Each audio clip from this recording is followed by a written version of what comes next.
Mélissa, la tempête qui ravage la Jamaïque et menace Haïti. Depuis plusieurs heures, la Jamaïque vit un véritable cauchemar. Les vents hurlent, les arbres plient, les toits s'envolent. Les rues sont inondées, les rivières débordent, et les habitants cherchent désespérément un abri. La tempête Mélissa s'est abattue sur l'île avec une force dévastatrice. Des rafales qui dépassent les 200 km/h, des pluies continues, et une mer en furie qui grignote les côtes. Les secours ont du mal à circuler, les communications sont coupées par endroits, et partout, c'est le chaos. Mais ce drame ne s'arrête pas là. Car après avoir frappé la Jamaïque, Mélissa se dirige maintenant vers Haïti. Le vent s'est déjà levé sur plusieurs régions du sud. Les vagues s'écrasent violemment sur les rochers, et le ciel s'assombrit d'heure en heure. Les habitants se préparent comme ils peuvent, barricadent leurs maisons, protègent leurs enfants, prient pour que le pire n'arrive pas. Mais tous savent que Mélissa approche, et qu'elle n'a pas encore dit son dernier mot. Face à un tel spectacle, une question revient toujours.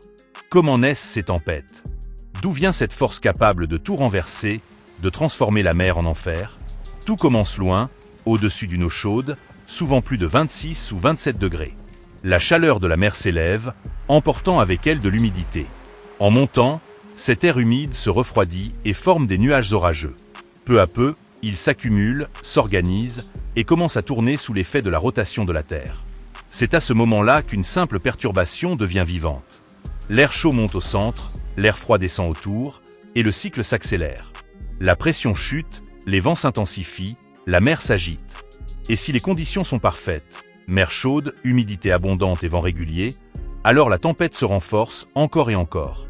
Elle prend de la vitesse, se nourrit de chaleur, et devient ce qu'on appelle un ouragan. C'est une sorte de machine naturelle, mais une machine hors de contrôle. Chaque mouvement d'air, chaque goutte d'eau, chaque variation de température ajoute de la puissance. Et quand l'ouragan trouve sur sa route une île, un pays, une côte habitée, la tragédie devient inévitable. Ce n'est pas un hasard si les Caraïbes sont si souvent touchés. Cette région est entourée d'eau chaude, alimentée par des vents venus d'Afrique et traversée par des courants tropicaux. C'est un terrain idéal pour que naissent ces colères du ciel. Ainsi est née Mélissa, d'abord loin dans l'Atlantique, petite et discrète, avant de devenir un monstre. Les spécialistes avaient vu venir sa formation, mais personne ne pouvait prédire à quel point elle grandirait si vite. En quelques jours seulement, elle est passée d'une simple tempête tropicale à un ouragan majeur. Une intensification fulgurante, comme si l'océan avait soudain relâché toute la chaleur qu'il gardait en lui. C'est une force brute, une menace réelle, un rappel que la nature n'a ni pitié ni préférence. Elle frappe, détruit et continue sa route, sans se retourner. Et pendant qu'elle ravage encore la Jamaïque et s'approche dangereusement d'Haïti, le monde regarde, impuissant, ce tourbillon géant qui rappelle à chacun à quel point la Terre peut se déchaîner quand elle veut. Mais, pourquoi les tempêtes portent le nom d'une personne?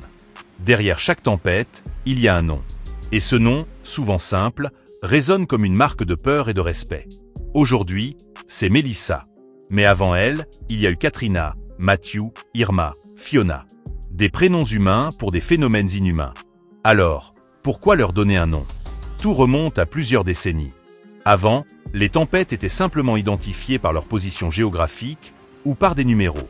Mais les météorologues se sont vite rendus compte qu'en période de crise, ces noms compliqués semaient la confusion. Les gens ne savaient plus quelle tempête était laquelle. Les informations se mélangeaient, les avertissements perdaient de leur efficacité. C'est alors qu'une idée simple est née, donner à chaque tempête un prénom. Un nom court, facile à retenir, compris par tout le monde, quelle que soit la langue. Ainsi, quand une tempête approche, les médias, les secours et les populations parlent tous du même danger. Dire « l'ouragan Mélissa arrive », c'est plus clair, plus direct, plus humain aussi. Les noms ne sont pas choisis au hasard. Chaque année, une liste officielle est préparée par l'Organisation météorologique mondiale. Elle contient des prénoms masculins et féminins, choisis pour leur simplicité et leur diversité culturelle. On y trouve des noms comme Alberto, Beryl, Chris, Debbie, jusqu'à Mélissa et au-delà. Chaque lettre correspond à un ordre dans la saison, et chaque année, la liste change. Mais il existe une règle particulière. Si une tempête cause trop de destruction ou de pertes humaines, son nom est retiré à jamais. On ne l'utilisera plus jamais, par respect pour les victimes et pour éviter de raviver la douleur. C'est pour cela que des noms comme Katrina ou Maria ne reviendront plus jamais sur la liste. Mélissa, elle, vient d'entrer dans cette histoire. Un nom ordinaire, mais qui restera gravé dans la mémoire de ceux qui l'auront vécu. Car quand une tempête frappe, elle laisse bien plus que des dégâts matériels. Elle laisse une trace émotionnelle, une peur, un souvenir que personne n'oublie. Et ce prénom, répété dans les bulletins météo, crié dans les alertes, chuchoté dans les prières, devient le symbole de ce que la nature peut faire de plus violent. Mélissa n'est pas une personne. C'est un phénomène, une force.